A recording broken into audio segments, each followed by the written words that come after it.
Hello, welcome to Rankistan. Unit 3 का topic 2 आज हम कंप्लीट करेंगे, इसको डिस्कस करेंगे।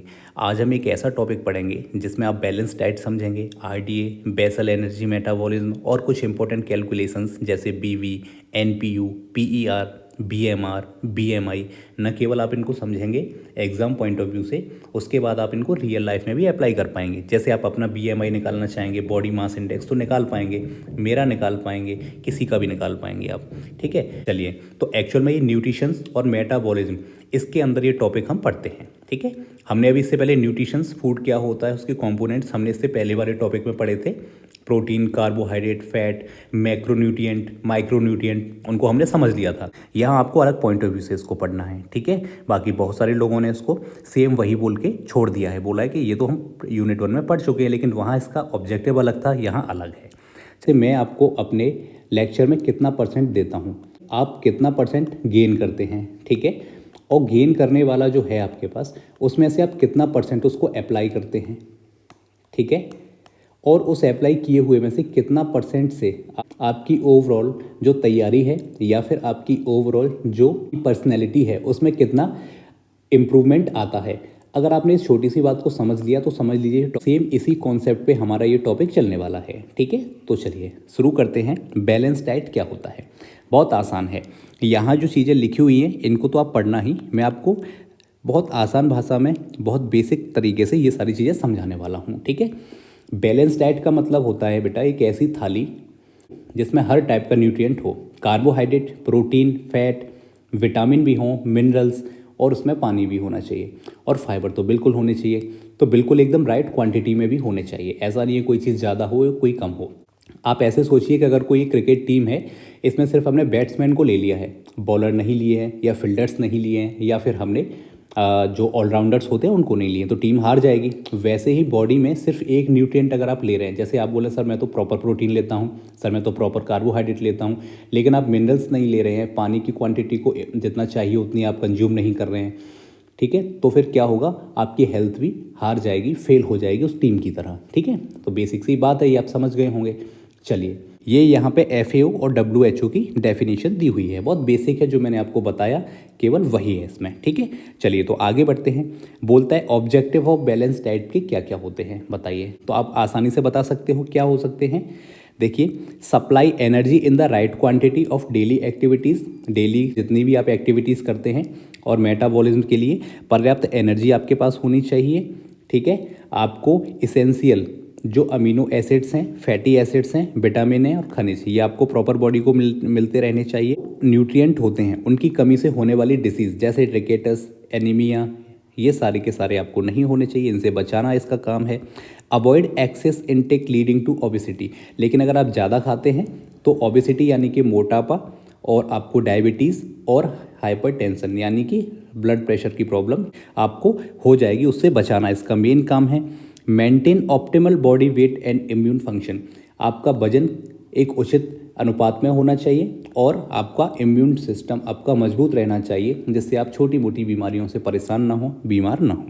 इतनी सी बात है, ये आप समझ गए होंगे, बहुत छोटी सी चीज़ है, ऑब्जेक्टिव्स आप बता सकते थे। ठीक है, बैलेंस डाइट में आप समझते हो हमें कार्बोहाइड्रेट चाहिए होता है, और कार्बोहाइड्रेट हमें देता है, इसको बॉडी का पेट्रोल आप मान के चलिए, ये हमको एनर्जी देता है।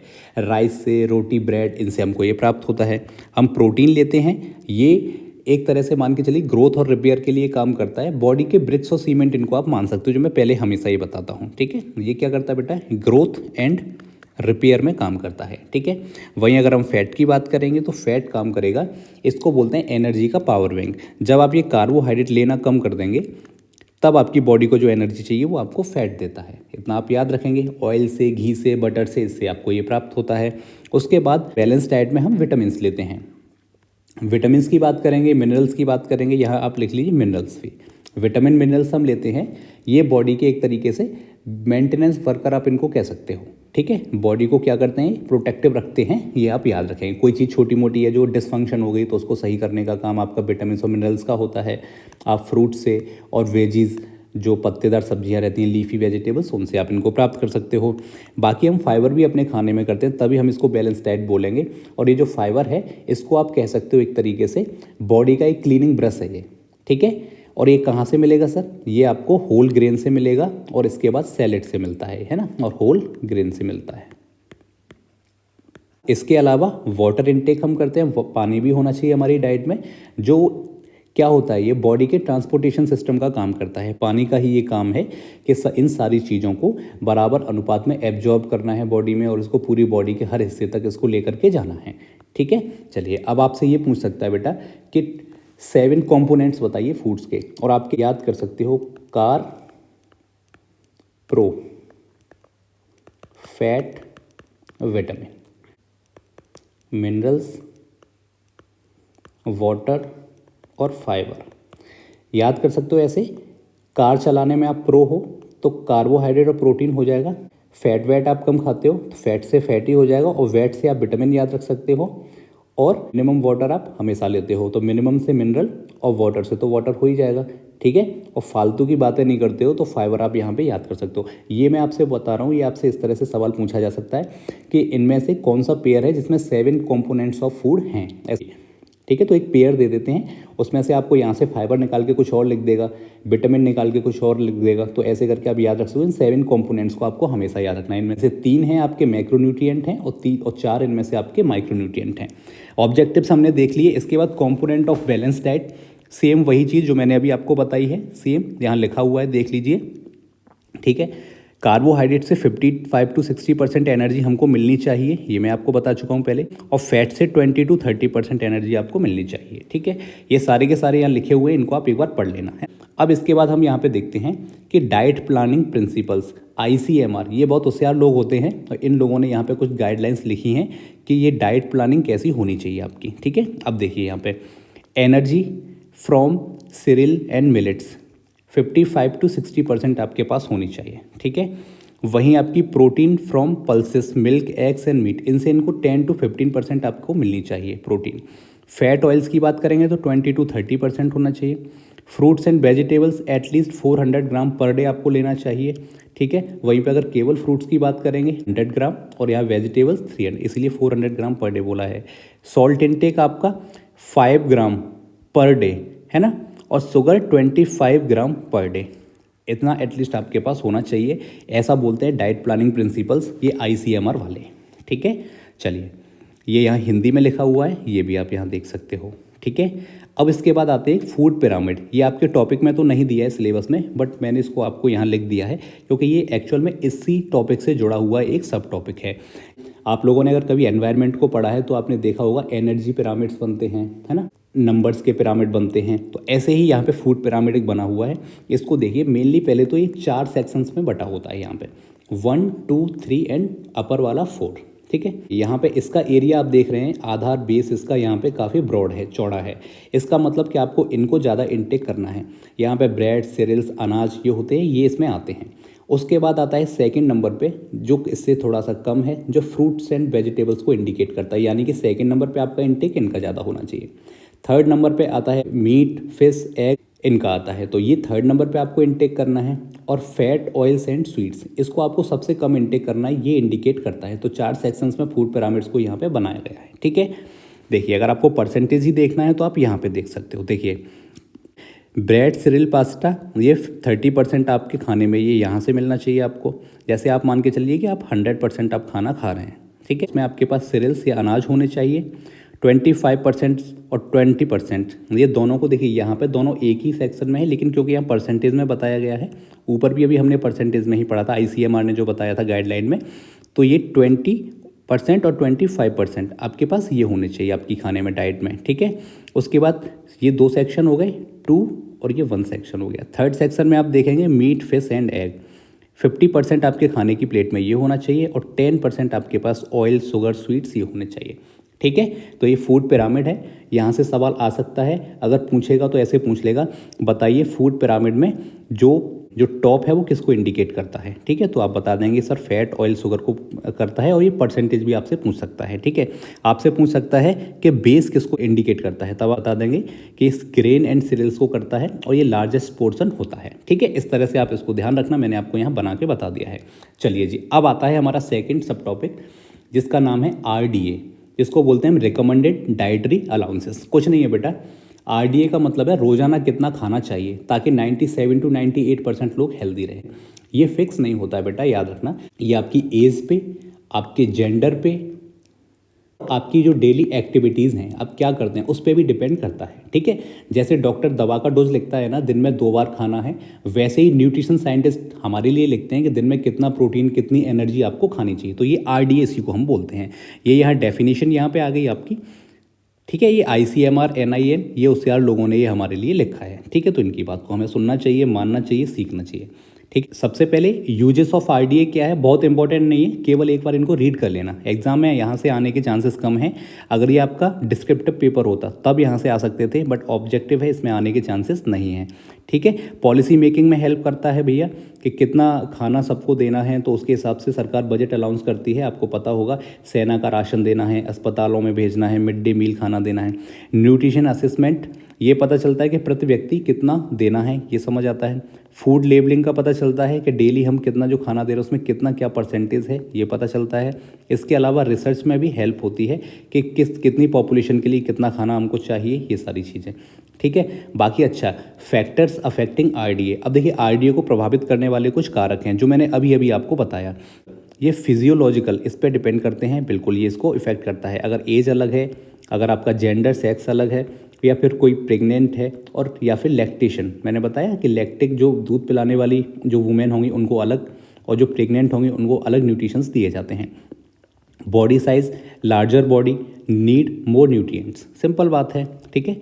फिजिकल एक्टिविटी अगर आप ज़्यादा करते हो, हैवी लेबर वाले, या फिर आप बैठ के कंप्यूटर पे काम करते हो, पढ़ते हो, केवल रील्स देखते हो, तो आपको खाने की ज़रूरत कम है, ठीक है। वहीं क्लाइमेट, जो कोल्ड क्लाइमेट में रहते हैं उनको अपनी बॉडी को गर्म करने के रखने के लिए ज़्यादा न्यूट्रिशंस की खाने की ज़रूरत होती है, क्योंकि उनको एनर्जी ज़्यादा चाहिए होती है। वहीं nutrient bioavailability, iron from plants less absorb than from meat के लिए। तो ये सारी चीज़ें यहाँ पे लिखी हुई हैं, बहुत इंपॉर्टेंट नहीं है, इनको एक एक बार बस पढ़ लेना, ठीक है। मेन चीज़ है बेटा ये वाली। अब देखिए RDA, ये ICMR के अलावा मैंने पहले आपको बताया था वो केवल ICMR का डेटा दिया था, यहाँ पे मैंने इस बार NIN का भी डेटा बेटा यहाँ पे लिख दिया, तो इसको थोड़ा सा ध्यान रखना है ना। कुछ चीज़ें थोड़ी सी इसमें आपको अलग मिल सकती है जो पिछले वाले लेक्चर में थी, ठीक है। तो उनको दोनों को एक बार चेक कर लेना। अब देखो यहाँ पे एनर्जी कितनी चाहिए, 2320 किलो कैलोरी है ये, ठीक है। ये किसके लिए, एडल्ट मेल के लिए चाहिए, ये एडल्ट फीमेल के लिए इतनी चाहिए। ये प्रेग्नेंट है तो 350 बढ़ा देंगे, लैक्टेटिंग यानी दूध पिलाने वाली माँ है, इसमें कैलोरी और बढ़ा देंगे। यहाँ से आपसे डायरेक्ट क्वेश्चंस पूछे जा सकते हैं, इसको आप याद रखेंगे। चलिए, इसको समझाने की तो कोई बात है नहीं, रटने वाला पूरा मेथड है इसका, तो इसको पूरा आप एक बार देख लेना। कैल्शियम कितना चाहिए, ये मिलीग्राम में याद रखना, ये सारी चीज़ें नीचे वाली, तो इसको आप एक बार देख लेना, ठीक है। चलिए अब देखिए, अब है हमारा थर्ड, जिसका नाम है बेसल एनर्जी मेटाबॉलिज्म, बेसल ऊर्जा चयापचय। क्या होता है, सिंपल, पहले तो इसको मैं आपको समझा देता हूँ, ठीक है। समझो, BMR ऐसे समझ के चलिए बॉडी का मीटर है जो रेस्ट में भी चलता रहता है। सर नहीं समझ आया, मैं बताता हूँ। जैसे आप मोबाइल को यूज़ करने के बाद, रील्स देखने के बाद, जो आप सबसे ज़्यादा देखते होगे मुझे पता है, फिर रात में आप सो जाते हो, मोबाइल है 70% चार्ज, है ना, और सुबह उठते हो तो 65 या 62% आपको मिलता है।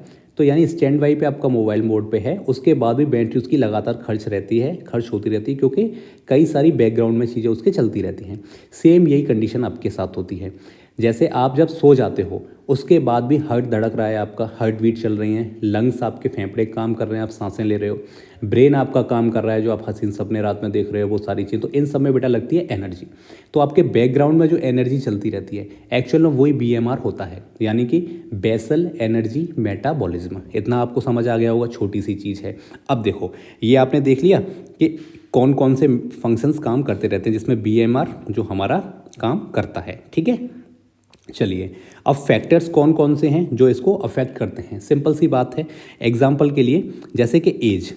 अब जितने ज़्यादा छोटे बच्चे होंगे उनमें BMR जो है ज़्यादा, सबसे ज़्यादा होता है, याद रखना, और एज के साथ डिक्लाइन होता जाता है, ठीक है।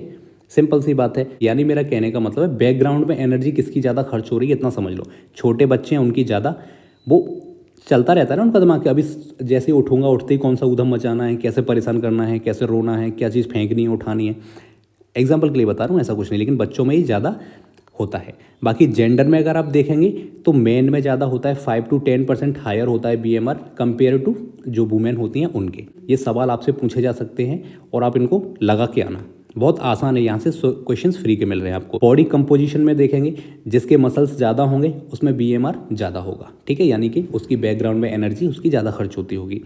हार्मोन्स की बात करेंगे तो जिनमें थायरोक्सिन ज़्यादा होता है बीएमआर उनमें ज़्यादा, जिनमें हाइपोथायरॉयडिज्म होता है उनमें कम बीएमआर खर्च होता है, ठीक है।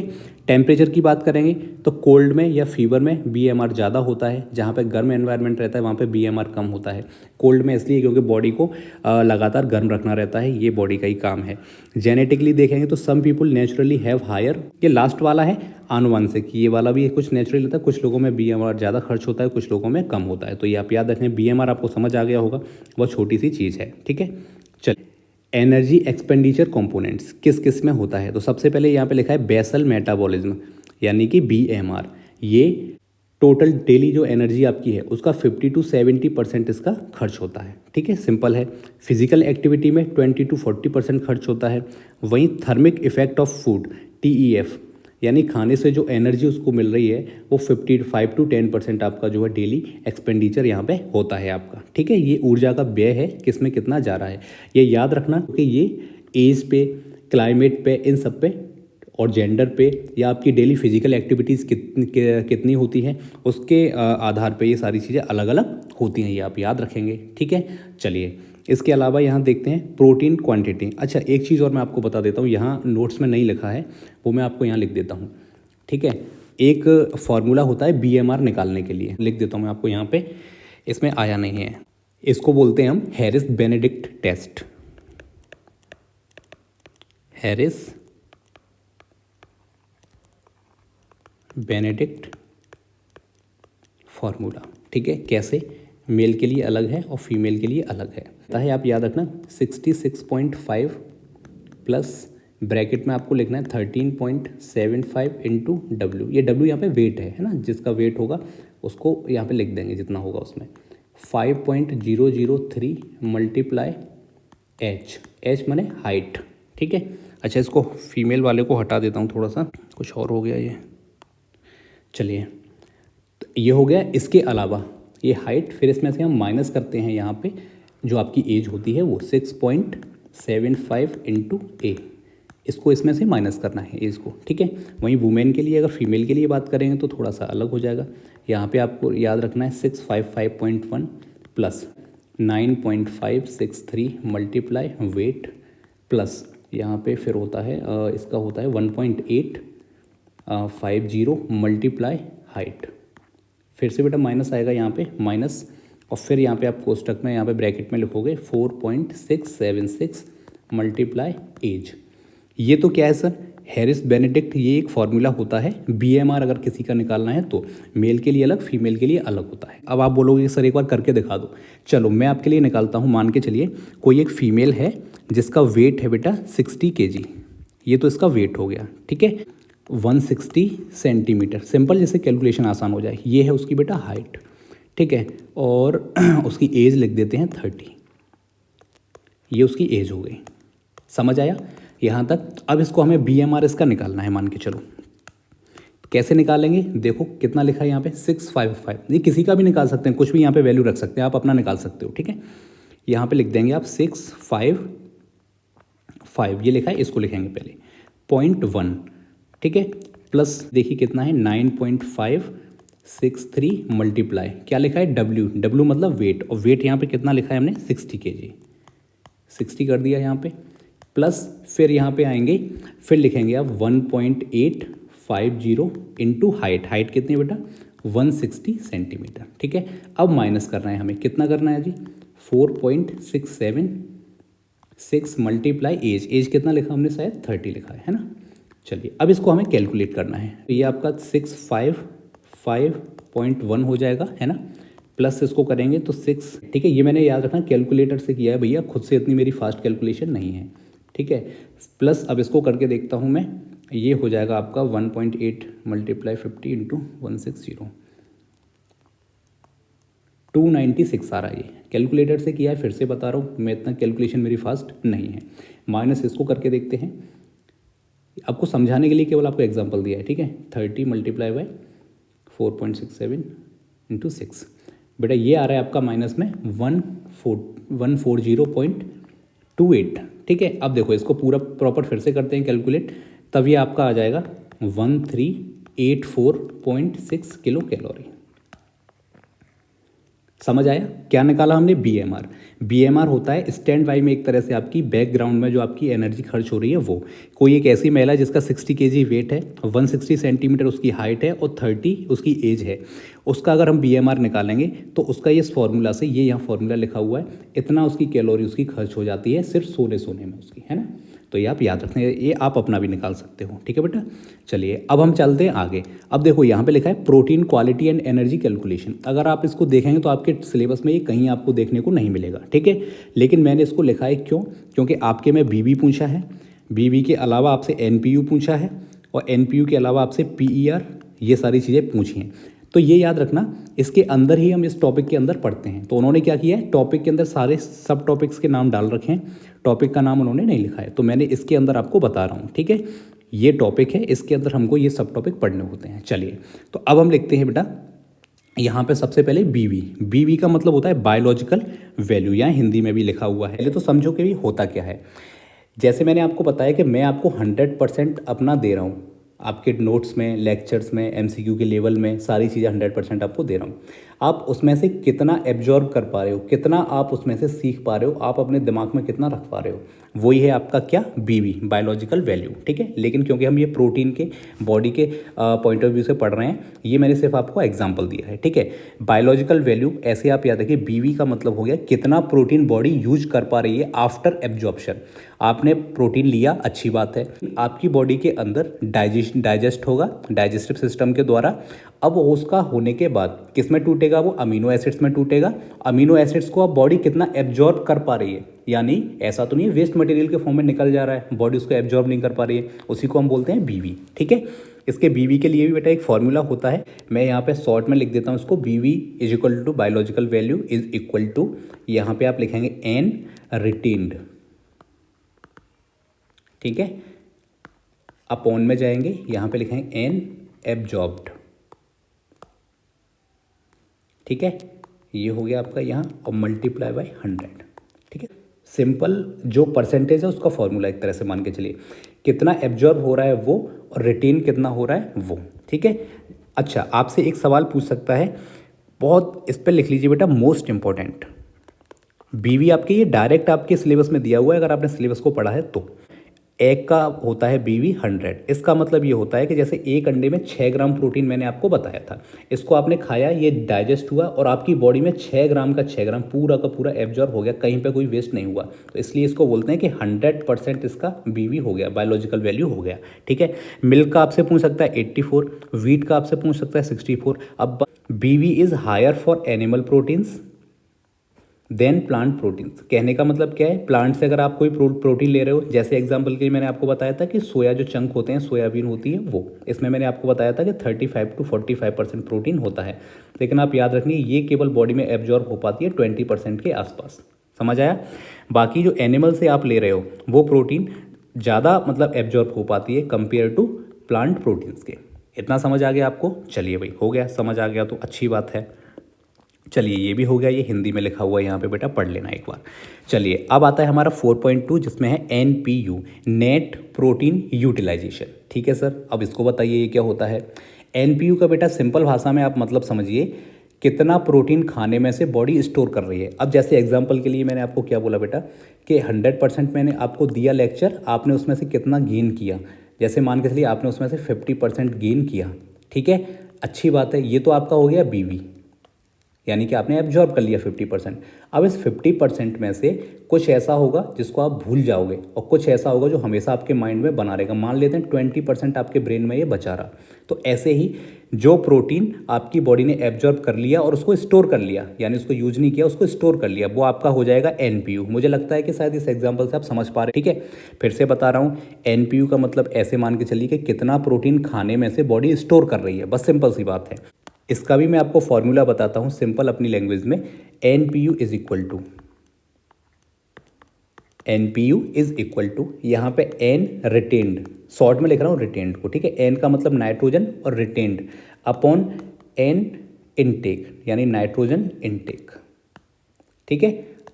और इसको मल्टीप्लाई कर देंगे बेटा 100 से। सिंपल है, यही यहाँ लिखा हुआ है, इसको मैंने शॉर्ट में लिख दिया, इसको भी आप याद कर लेना, ठीक है। ये चीज़ होगी। आपसे एक का पूछ सकता है कि प्रोटीन एनपीयू कितना होता है, तो 94%। कहने का मेरा मतलब ये है कि हम प्रोटीन क्यों खाते हैं, जिससे हमारे मसल्स बने, ग्रो हों।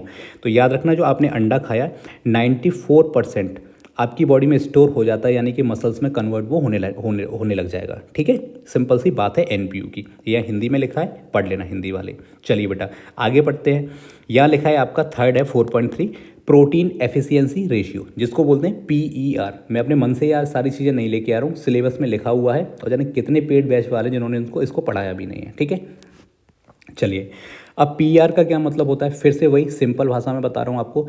पीईआर को ऐसे समझिए कि कितना वेट बढ़ा पर ग्राम प्रोटीन। मैंने आपसे क्या बोला बेटा कि आपने, अब ऊपर हमने क्या पढ़ा था कि कितना प्रोटीन स्टोर हो रहा है। अब वो जो प्रोटीन है वो कितना वेट बढ़ा रहा है पर ग्राम प्रोटीन से आपके अंदर, ठीक है, उसको ये अलाउ करेगा। एग्जाम्पल के लिए ऐसे मान के चलिए कि मैंने पहले 100% आपको दिया लेक्चर, उसमें से 50% आपको समझ आया, ये बीवी हो गया। फिर आपका 20% ये आपका एनपीयू हो गया, यानी कि क्या हुआ, ये एनपीयू का मतलब कि ये आपके ब्रेन में एक्टिव रहा, ठीक है। अब फिर आता है यहाँ पे नीचे पीईआर। अब ये पीईआर मान के चलिए, इसमें से 10% हम मान लेते हैं। इसका मतलब कि इसको आपने एग्जाम्पल जैसे एमसीक्यूज लगाए और वहाँ पे आपने इस यूज़ कर लिया इसको, ठीक है, यानी कि वेट बढ़ा दिया आपकी पर्सनैलिटी में कि आपने कितने सारे क्वेश्चन सही कर दिए। तो ऐसे इसको आप पीईआर को याद रख सकते हैं, ठीक है। अब देखिए, मैं आपको यहाँ पे फिर से शॉर्ट में फॉर्मूला बता देता हूँ, शायद ये आपको समझना है। पीईआर इज इक्वल टू, आप यहाँ पे लिख सकते हैं डब्ल्यू, ये वही है जो इसमें लिखा हुआ है, बस इसको मैं सिंपल लिख रहा हूँ। वेट गेन अपॉन, यहाँ पे लिख दीजिए आप प्रोटीन इनटेक, ठीक है, ये हो जाएगा, ये आप याद रखेंगे। चलिए, अब केसी नाम का एक प्रोटीन होता है, यहाँ लिखा है देखिए, ये 2.5 इसका पीईआर होता है, यानी कि ये इतना, मतलब जैसे मान के चलिए आपने 100 ग्राम इसको खाया, तो इसमें से 2.5 ग्राम आपकी बॉडी में ये वेट बढ़ा देगा। ऐसी सोया प्रोटीन है ये 2.2 इसका पीईआर होता है। ये केवल वो लिखिए जिनकी आने की प्रोबेबिलिटी सबसे ज़्यादा। चाहता तो मैं अभी आपको एक बड़ी लिस्ट बना के देता, इसमें 15-20 लिखे होते, आप याद नहीं कर पाते। मेरी सजेशन आपको यही है कि आप कम से कम जितने दिए हुए हैं इनको आप याद कर लें, ठीक है जी। चलिए, ये वही पीईआर आपका हिंदी में लिखा हुआ है, सिंपल है। चलिए, अब आगे बढ़ते हैं बेटा। यहाँ पे लिखा हुआ है बेसल मेटाबॉलिक रेट। अच्छा, ठीक है, अच्छा सॉरी, मैं आपसे बोल रहा था कि हैरिस बेनेडिक्ट इक्वेशन, ये यहाँ पे नोट्स में लिखा नहीं है। अच्छा, ये नीचे लिख दिया है, ये वही है बेटा जो अभी हमने आपको बताया था, ठीक है। ये वाला डलवा दूंगा, बीएमआर कैसे निकालते हैं वो मैं बता दूंगा, जो मैंने आपको वैसे बता दिया है। चलिए, अब आते हैं बीएमआई पे, है बॉडी मास इंडेक्स। ये बहुत बहुत इंपॉर्टेंट होता है जब भी आप कहीं जिम जाएंगे, या फिर आपको कुछ अपनी बॉडी में ज़्यादा इंप्रूवमेंट करना है, या तो आपको वेट लॉस करना है, या फिर वेट गेन करना है, मसल्स गेन करने हैं, मसल्स को रिड्यूस करना है, तो इन सब के लिए बीएमआई निकाला जाता है, बॉडी मास इंडेक्स, ठीक है। चलिए, फिर से बीएमआई का मैं फॉर्मूला अपनी लैंग्वेज में आपको मैं बताऊंगा। इसको आप पहले लिखेंगे वेट, केजी में होगा ये, ठीक है, और अपॉन में इसको हम लिखेंगे हाइट, ठीक है। इसको चाहे तो आप ऐसे स्क्वायर लिख लीजिए हाइट को, या फिर मीटर स्क्वायर, क्योंकि मीटर में ये हमको देखना है, ठीक है। चलिए, ये इसका हो जाएगा फॉर्मूला बीएमआई निकालने का। देखो, डब्ल्यूएचओ ने कुछ क्लासिफिकेशंस दिए हैं, जैसे अगर आपका बीएमआई आ रहा है, अभी मैं सब बताऊंगा बीएमआई कैसे निकालेंगे, आप खुद का बीएमआई निकालेंगे अभी, ठीक है, बस समझते चलो। 18.5 अगर किसी का बीएमआई ये आ रहा है, ठीक है, तो इसका मतलब है वो अंडर वेट है। 18.5 टू 24.9 आ रहा है तो नॉर्मल वेट है वो, और 25 टू 29.9 आ रहा है, इसका मतलब ओवर वेट है। और 30 से अगर ज़्यादा आ रहा है या 30 आ रहा है तो उस पर मोटापा है, और ये हार्ट डिसीज़ के लिए स्टार्टिंग आपकी यहाँ से हो जाती है, ठीक है। चलिए, वो तो मैंने आपको बता दिया, ये इसका वही फॉर्मूला है जो मैंने अभी आपको बताया था, और ये हिंदी में लिखा हुआ है। चलिए, प्रैक्टिकल एग्जांपल्स कैलकुलेशन यहाँ के लिए ये बताता हूँ। जैसे एग्जांपल के लिए किसी का वेट है 70 kg, ठीक है। चलिए, और उसकी हाइट है बेटा, ये वेट हो गया, ये इसकी हाइट हो गई, ये है 1.75 मीटर, इतनी।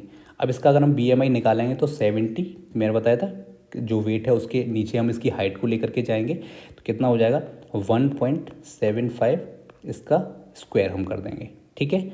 तो हमारा ये लगभग निकल के आएगा 22.9, एंड बताइए कहाँ पे आ रहा है, इसके बीच में आ रहा है 18.5 से 24.9 के बीच में आ रहा है 22.9। इसका मतलब उसका BMI कैसा है, नॉर्मल है और सबसे अच्छा है। ठीक है, तो ये इस तरह से आप ये निकाल सकते हो। चलिए अब देखो मैं एक समरी लिस्ट आपको मैं दे रहा हूँ यहाँ पे, ये आपको नोट्स में नहीं मिलेगी, आपको यहीं मिलेगी। चलो सबसे पहले मैं यहाँ पे एक लाइन बनाता हूँ बेटा, एक लाइन 2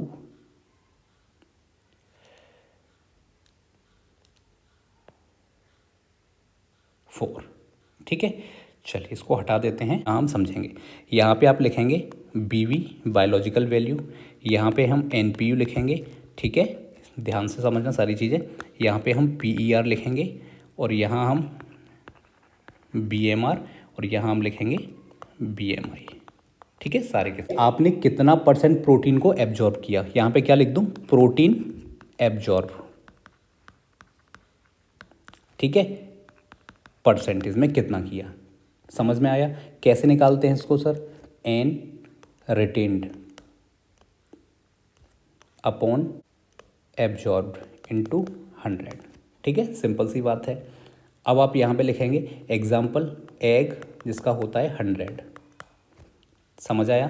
सेकंड आता है NPU, ये कह रहा है NPU का मतलब बेटा मैंने आपको बताया था खाए गए प्रोटीन का कितना % यूज हुआ। ठीक है, परसेंटेज प्रोटीन यूज कितना हुआ वो निकालते हैं। कैसे निकालते हैं देखो फिर इससे, N retained upon N intake into 100।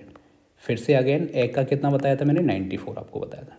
Third है PER, ये क्या होता है, PER बेटा वेट गेन कितना हुआ पर प्रोटीन, पर ग्राम प्रोटीन, वेट गेन है ना, पर ग्राम प्रोटीन का। ठीक है, ये आया, ये मैंने आपको बताया था। अब यहाँ कैसे निकालते हैं, weight gain upon protein intake. ठीक है, केसीन का बताया था आपको मैंने, याद रखना कितना होता है, 2.5 सबसे अच्छा होता है इसका। ठीक है, चलिए अब BMR पे आ जाते हैं। ये क्या बताया था, रेस्ट में बॉडी कितनी एनर्जी वेस्ट करती है। आप रेस्ट कर रहे हो, आप सो रहे हो, तब जो आपकी एनर्जी है वो कितनी खर्च हो रही है, एक्सपेंडिचर कितना हो रहा है। ठीक है, मैं यहाँ पे लिख देता हूँ मैं, हैरिस बेनेडिक्ट जो फॉर्मूला था वो। ठीक है, बेसिकली हमने देखा था कि एक 60 kg की एक वूमेन है जिसके लिए 1384 किलो कैलोरी उसकी खर्च हो जाती है इसमें। ठीक है, इसके बाद BMI मैंने आपको बताया था, ये होता है बेटा एक तरीके से जो आपका वेट स्टेटस चेक,